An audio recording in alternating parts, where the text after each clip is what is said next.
يا مساء الحب والسعادة على الناس الحلوة بزيادة. لو أول مرة تشوفوني أنا اسمي كوكي. جاتلي النهاردة لحمة سمينة مش شوية شويتين، قلت أعملها بطريقة حلوة جدا علشان اللي عندي يحبوها. جبت كيلو لحمة السمينة دي، معاها 4 بصلات كبار و4 فلفلات و3 طماطمات وراس تومة بحالها، ومعاها بقى معلقة من البهارات، فلفل اسمر، كزبرة، زنجبيل، بابريكا وكاري وكركم، وطبعا ما ننساش ال7 بهارات. جبت الحاجات دي كلها، وفي الكبة بتاعتي قطعت البصل والطماطم والفلفل كله في الكبة بتاعتي، وحتى هحط برضو الثوم والبهارات بتاعتي. كل الحاجات دي هفرمها فرمة محترمة جدا في الكبة بتاعتي.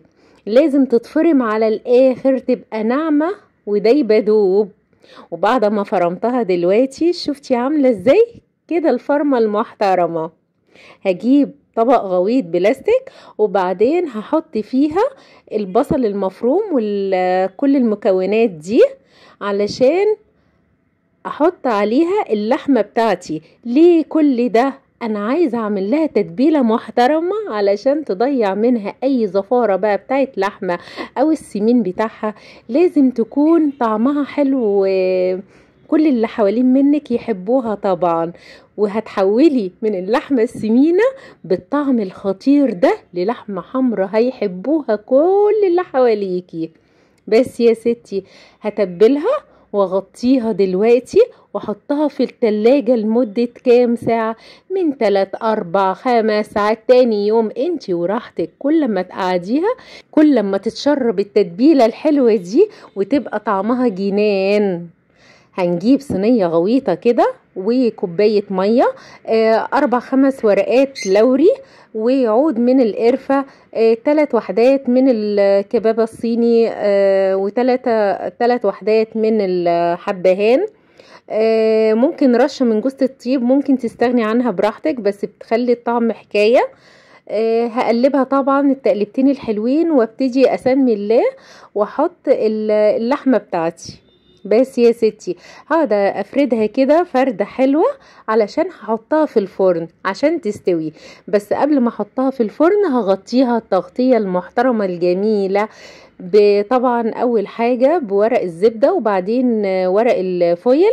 ولازم اللي انتي يعني تخليها محكمة في الغلق علشان السخونية تسويها. هحطها في الفرن في الرف الوسطاني لمدة 1.5 ساعة، وهروح جري عشان اعمل شوية رز بقى بشعرية عسل. الحلة بتاعتك شوية زيت، معلقة زبدة او سمنة، وكوباية بحالها من الشعرية اللي بتتحط على الرز. هتحمريها لحد ما يبقى لونها اللون البرونزي الجميل، وطبعا تكوني ناقعه. الرز بتاعك برضو عبارة عن نص كيلو رز منقوع لمدة ربع ساعة. وبعد ما صفيت المية بتاعته وحطيته على الشعرية هتقلبيها تقلبتين حلوين لغاية ما كله يمتزج مع بعضه. وهتحطي برضو ورقتين لوري، وحدتين حبهان، وحدتين كبابة صيني. المهم اللي انت تطعمي الرز بالحاجات الحلوة دي. وحطيت كمان 1.5 معلقة صغيرين من الملح. هتقلبي التقلبتين الحلوين وهتسيبيها لغاية ما تغلي، وبعدين تسويها على نار هادية خالص. هروح جري عشان اعمل شوية ملوخية مع الاكلة الحلوة دي.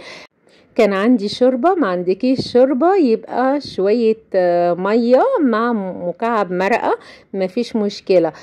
حطيت فيها طبعا الملوخية، ركنتهم على جنب لغاية ما اعمل التسبيكة بتاعتي. شوية زيت، معلقة سمنة او زبدة، وراس تومة مفرومة خالص على الاخر. هتحطيها على النار يتقلبوا مع بعض لغاية ما اللون يبقى البرونزي. معلقة من الكزبرة طبعا، والريحة ايه خطيرة. يا ريتك يا ست كل كنتي معايا. الريحة جنان، بتخلي طعم الملوخية في حتة تانية خالص.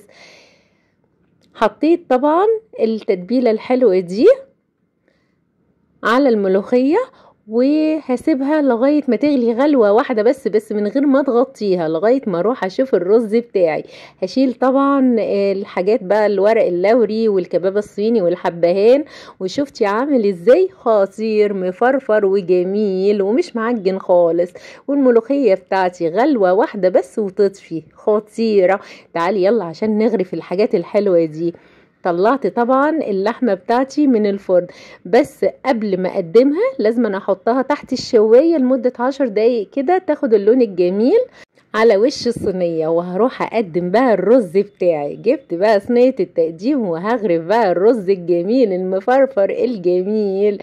الرز بشعرية ده بصراحة العشق مع الملوخية الخطيرة. بسم الله ما شاء الله، حاجات في منتهى الجمال والروعة. الحاجات دي فعلا بتتعمل بكل حب وسعادة، عشان كده طالعة ايه خطيرة. وبس يا ستي، شايفة اللحمة السمينة اتحولت للحمة ايه خطيرة ودايبة دوب. وجبت بقى طبق حلو كده حطيت فيه شوية رز وحوالين منها اللحمة. لا ده انا هدوق، ده انا هاكل. بسم الله ما شاء الله، هسمي الله وادوق كده. لا ده حاجات في منتهى الجمال والروعة. يا ريتك يا ست الكل تعملي الحاجات الحلوة دي وتسعدي بيها حبايبك. ولا التتبيلة الخطيرة بتاعت اللحم مودياها في حتة تانية خالص، واللحمة دايبة دوب. بسم الله ما شاء الله، بألف هنا وصحتين. واستنوني مع طبخة جديدة وأكلة جديدة من مطبخ كوكي. كل سنة وحضراتكم بخير. مستنية تعليقاتكم اللي بتسعدني واللايك الجميل اللي بيفرحني. بحبكم في الله.